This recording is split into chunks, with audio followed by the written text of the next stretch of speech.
strange link between the human mind and the quantum physics.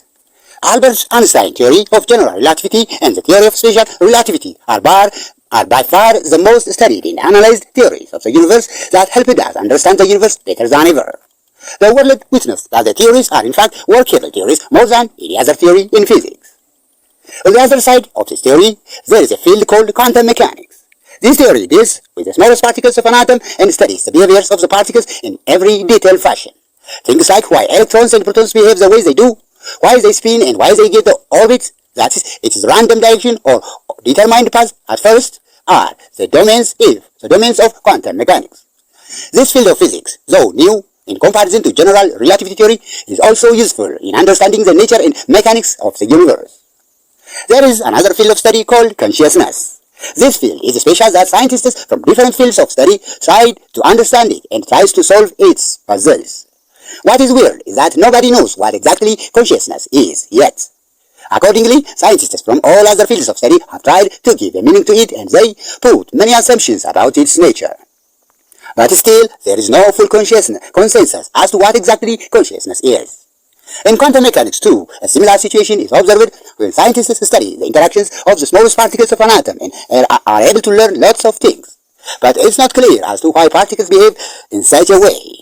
Particles are seen to violate the well-known physical rules of general relativity.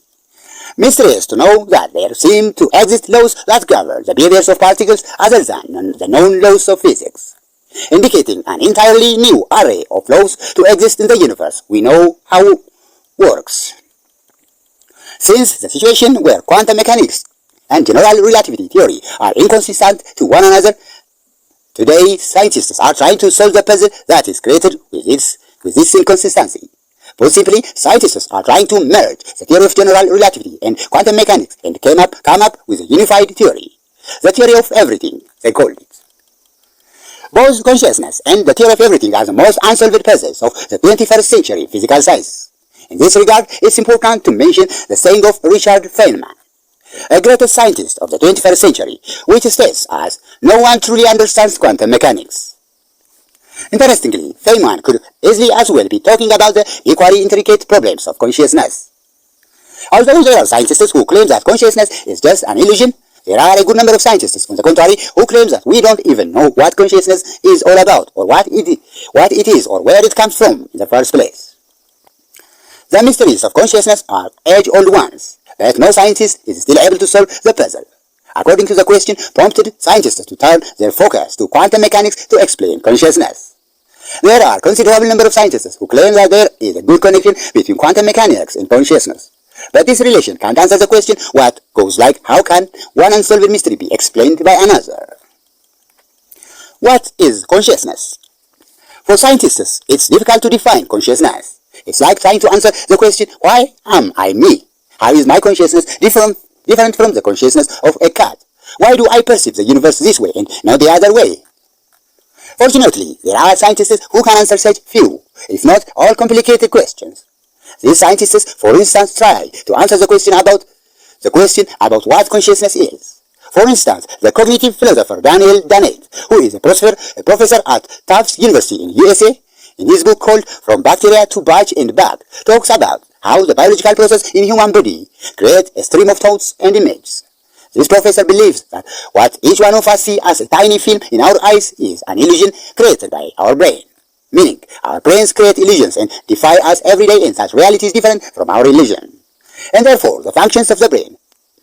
Put simply, we should not worry about illusions that our unconscious mind creates randomly. Science should not be twisted to explain the brain's simple illusions. Never at all. As Dr. Michio Kaku once said, our brain is unbelievably weird that it creates unbelievable things as images and thoughts from nowhere whenever it wants, and science should not be called on to address such questions of illusions. Hello viewers, you are watching the Astro channel. You are watching a video of this channel. It's about consciousness, origin and definition of consciousness. Don't forget to subscribe to our channel for more related science updates in English. If you like our video, please try to like it and share it. Okay, let's continue to our video. On the contrary, there are scientists who oppose Professor Dennett's view and propose another view of their own. For example, the famous Australian Austrian philosopher and teacher David Chalmers considers consciousness as something fundamental. He considers it fundamental as the future laws of physics that will be discovered in the future with the help of the latest technologies. Secondly, David has proposed a radical idea which claims that consciousness is universal in any system process. It's even tiny particles like photons and protons do. And while photons exist, quantum mechanics also exists. David's theory is called panpsychism hypothesis. How is quantum mechanics related to consciousness? It was Albert Einstein who first proposed that light, previously considered as a continuous wave only, is a substance capable of breaking down its smallest units called photons. Einstein shows this in his so-called theory of photoelectric effect. He won a Nobel Prize for this in 1921. Adding Max Planck's understanding of black body radiation, Neil Bohr's new model of atom, Arthur Compton's study of X-rays, Louis D. Bergel's idea that space matter has a wave-like property to Einstein's photoelectric effect phenomenon, we will come to a new world of quantum mechanics as we witness its birth. Quantum mechanics was born then. We think we are fortunate to see this. There is another theory which is equally wondrous as quantum mechanics. It says that consciousness has its origin in the brain. The theory, which is referred to as a new theory of consciousness, is called Orchestrated Objective Reduction, abbreviated as OR. The authors of this theory, who are called Professor Roger Penrose from the University of Oxford and an atheist, Stuart Hermhoff from the University of Arizona, have won a Nobel Prize for these discoveries. This so-called theory of OR has undergone a number of changes since its inception. It states that the discoveries of quantum fluctuations in microtubules that are inside the neurons of the brain give rise to consciousness. Put in simple words, microtubules in the brain are the places our consciousness emerges fundamentally. According to the theory of OR, consciousness emerges from nowhere except inside the brain. The microtubules are protein polymers who control neural and sympathetic functions and link brain process with self-organization processes at the quantum level. Scientists are convinced that this theory can explain the afterlife phenomenon. With various kinds of criticisms coming from scientists in various modes, the OR theory continues to be applied in biological context and had greater success in relation to photosynthesis. Okay, that was what we had for you. Thanks, folks. Thanks for watching. If you find our video interesting, please like it and share it to your friends online. And don't forget to subscribe to our channel for science updates. Thanks again. We will see you in a related video soon. Till then, namaste.